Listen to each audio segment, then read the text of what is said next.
base, je ne voulais même pas faire une vidéo sur ce film, c'est vous dire. Mais comme vous pouvez le constater, j'ai changé d'avis.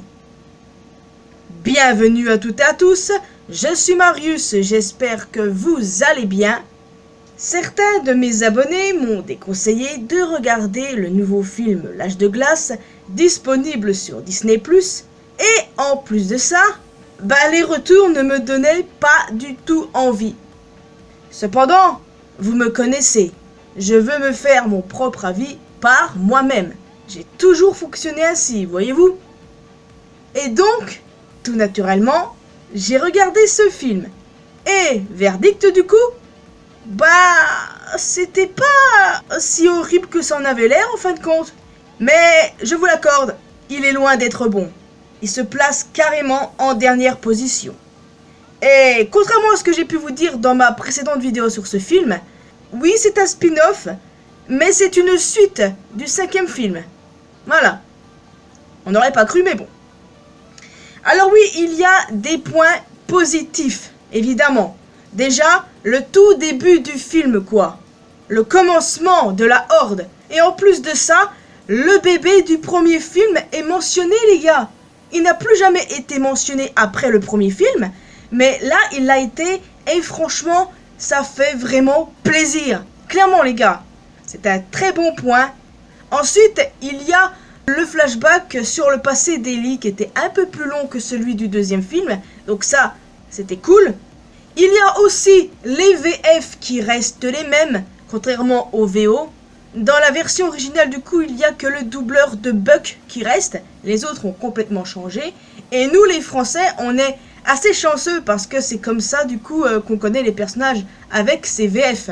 Gérard Lanvin, Elise Moon, Vincent Cassel ou encore Emmanuel Curtil dans le rôle de Buck. Et ça franchement les gars, ça fait plaisir.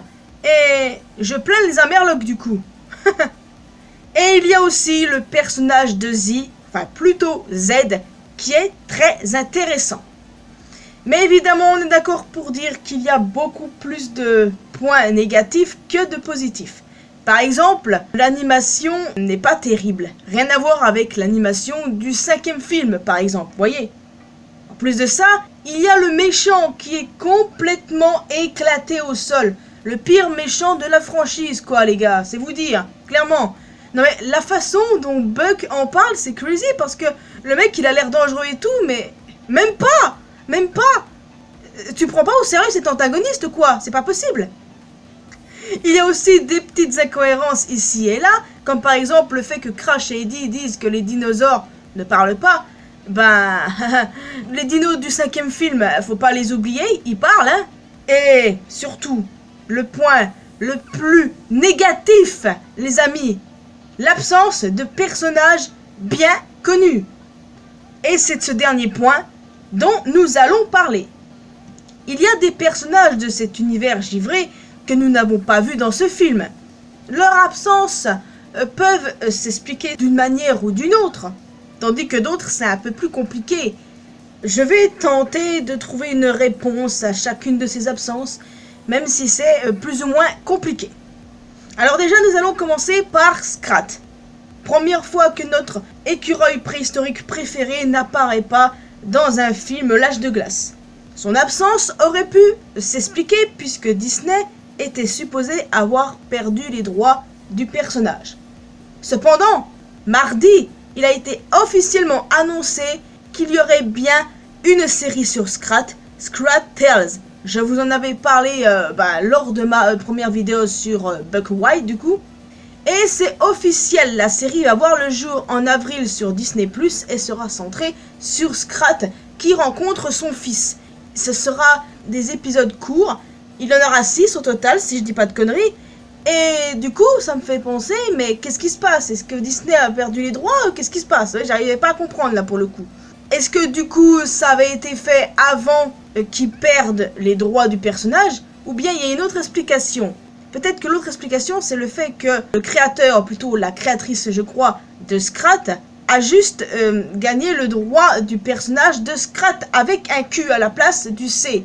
Parce que Scrat avec un Q c'est le prototype de Scrat, celui que l'on connaît dans les films L'Âge de glace.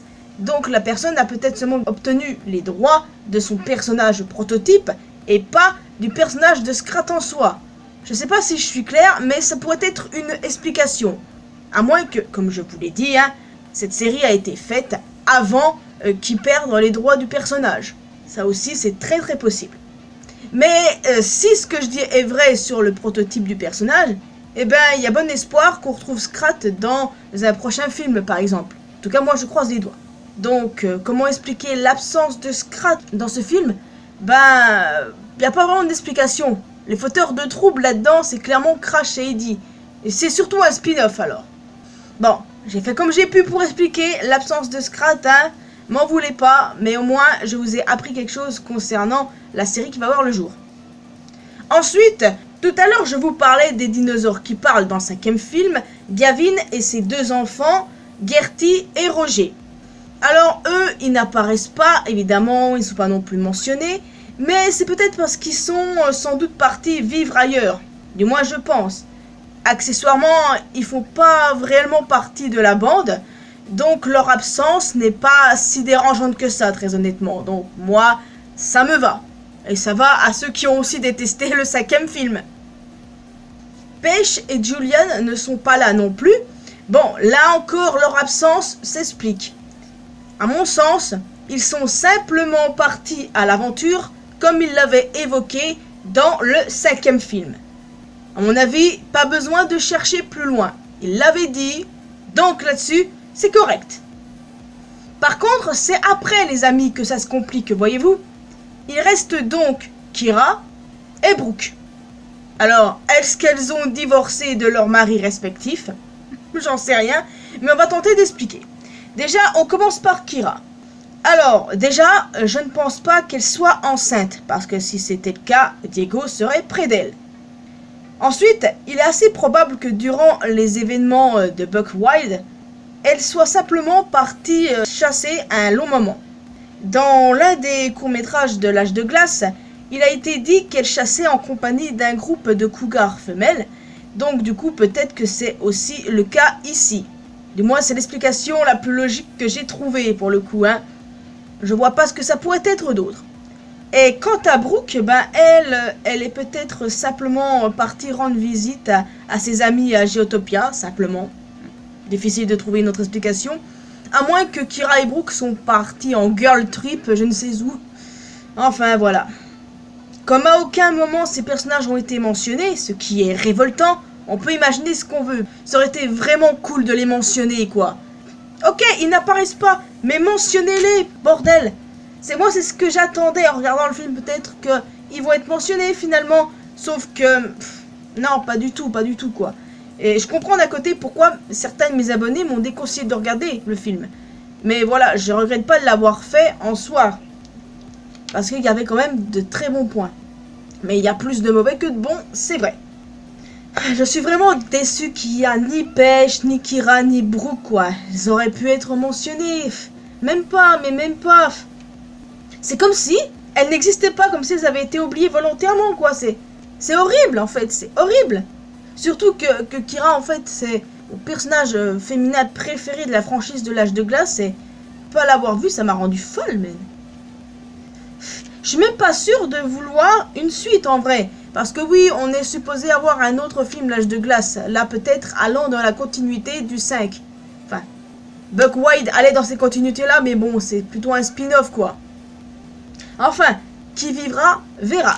N'hésitez pas à me donner votre ressenti. Est-ce que vous avez vu le film? Si vous l'avez pas encore vu, ben, je vous ai à peu près tout spoilé, je suis désolée. Alors, est-ce que je vous conseille de le voir? Franchement, c'est dur à dire. Parce que si vous aimez cette franchise, allez le voir. Parce que ça appartient à la franchise de l'âge de glace. Moi, j'adore cette franchise. Et je devais absolument le regarder, quoi. Mais franchement, si vous avez détesté le 5e film... ben, n'allez pas le voir, celui-là, simplement. Il se situe quand même bien après. Parce que c'est vrai que Collision Course, je le dis en anglais, désolé, c'est le film L'âge de glace que j'aime le moins. Et du coup, Buck Wild se situe juste après. Voilà, c'est tout ce que je peux vous dire. Donc, en tout cas, les amis, il est déjà temps pour moi de vous laisser ici. J'espère que vous avez apprécié cette vidéo. J'ai essayé du mieux que je peux d'expliquer l'absence de certains personnages de la franchise et je trouve ça vraiment révoltant qu'ils n'aient pas été mentionnés. Ça aurait dû et j'aurais bien voulu, mais bon, c'est la vie, qu'est-ce que vous voulez. Donc voilà les amis, n'hésitez pas à laisser un petit pouce bleu, un petit commentaire. Vous pouvez me retrouver sur mes réseaux sociaux, Facebook, Twitter et Instagram. Vous pouvez aussi rejoindre la communauté mariusienne sur Discord. Et le plus important, abonnez-vous à cette chaîne et également à ma chaîne secondaire pour que l'on puisse se retrouver dans une prochaine vidéo. Portez-vous bien les amis, ciao!